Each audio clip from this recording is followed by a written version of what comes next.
This lesson is part of the indicator series.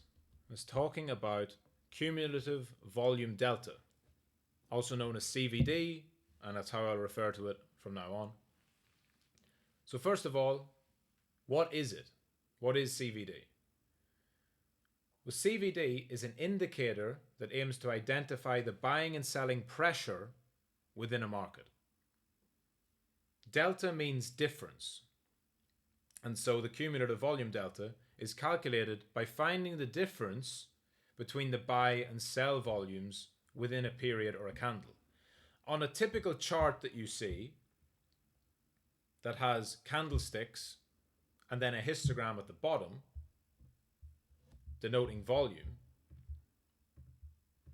this tells you, these bars on the histogram, these vertical bars, they tell you how much was traded in totality. So how many Bitcoin actually changed hands.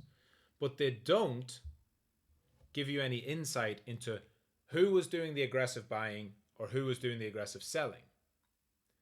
Because total volume deals with a market order and a limit order.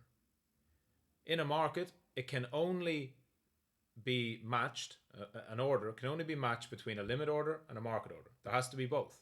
For every buyer, there's a seller. For every limit order, there's a market order. So that means for every passive participant, limit orders, there has to be an active participant. For every maker, which are the limit orders, there has to be a taker.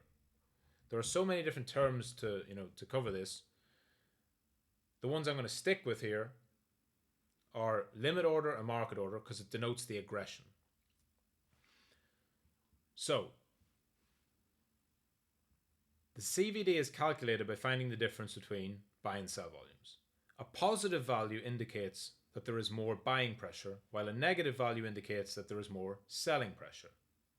Simply put, when you actually look inside those candles and look at the trades that were executed, you can see how many buy market orders there were, how many sell market orders there were in that total candle. And then you subtract one from the other and you find either a positive number or a negative number.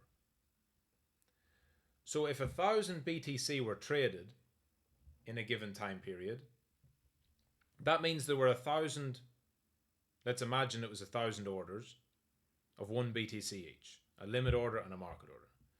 If 600 of those orders were done as market orders, market buy orders, and 400 were done as market sell orders, you would have a positive delta because there's more buy orders than sell orders. That would create a positive delta on the cumulative volume delta, and that would indicate buying pressure. It is not correct to say that there were more buyers than sellers, because as you know, there has to be a buyer for every seller. It means the people, the aggression, was on the buying side. There has to be a limit order for every market order. There has to be. It's impossible any other way. But you can have more market orders than limit orders, and you can have more aggression in them. Make sense? Because not every trade is one for one. You could have one limit order of 1,000 BTC that is matched with 1,000 1 BTC market orders. Yeah?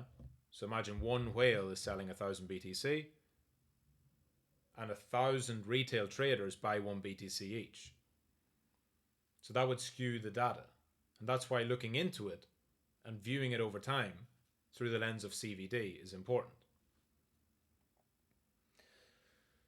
So because buy volumes and sell volumes can only be obtained through market orders, CVD will look at the taker side, which is the aggressive side. And that's why CVD can give us a good signal as traders. We want to know what way the aggression is pushing. And so using CVD doesn't just show us the volume, it shows us who's pushing it and in what direction.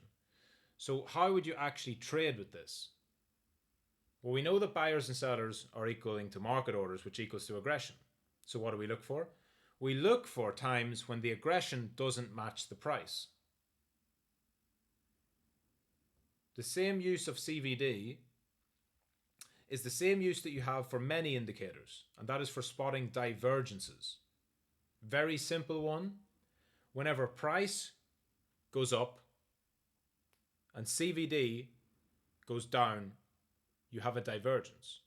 Price is doing something, but the market is doing something else. The market participants are doing something different to price. Those divergences can appear on low time frames especially and be tradable. Because what that could tell you, it's an early warning sign. Price keeps going up, but on balance the market participants are selling. That probably indicates a weak trend, and we're about to reverse. Because for a market to just keep going up, everyone needs to be in agreement. Price up, CVD up. Great. Continuation. Price up, CVD down. Oh, let's take note. And here's an important part. CVD is most useful and relevant on low time frames, so 4-hour chart or lower, and with a fixed look back period. You can, and I often do, look at CVD generally for the market as one of many tools. You look at open interest, funding, and CVD to see the general picture of the market. But actually,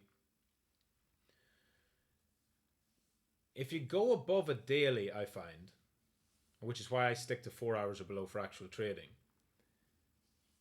it weakens the signal. Because what you're trying to do is spot divergences. You're trying to spot where traders are wrong versus price. On a daily chart or a weekly chart or a monthly chart, it all balances out fairly well. Volume is quite evenly distributed on those high time frames. So make sure to set a period on a lower time frame, and so you know where the aggression is.